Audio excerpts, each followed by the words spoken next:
ماركيزيو بيرجع تاني بكرة اخطر وبتيجي جنب القائم، وايطاليا بتهين المانيا في الوقت ده. توني كروز بيضيع فرصة غريبة لالمانيا على حدود ال 18، بترد ايطاليا بانفراد وبيضيعها دي ناتالي بمنتهى الغرابة، وبتيجي في الشبكة الخارجية لحد ما ايطاليا اخيرا بتسجل الهدف الثالث، بس الهدف بيطلع اوفسايد. توني كروز عامل قاعدة مدافع في نص الملعب وكل شوية يحط صاروخ، بس للاسف بتطلع في العارضة. التانية من هوملز اللي بيضيع كرة تانية سهلة قدام الجول، والمانيا تستاهل هدف على الاقل.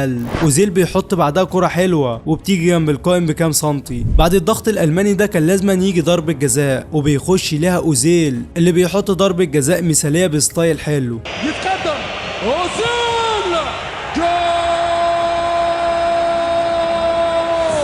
وبيسجل اولى اهداف المانيا في اخر دقيقه في المباراه، والنتيجه بترجع 2-1 لايطاليا. نوير اخر دقيقه حرفيا كان بيلعب نص ملعب مش حارس مرمى، وضغط كبير من المانيا، بس دفاع ايطاليا صعب الاختراق.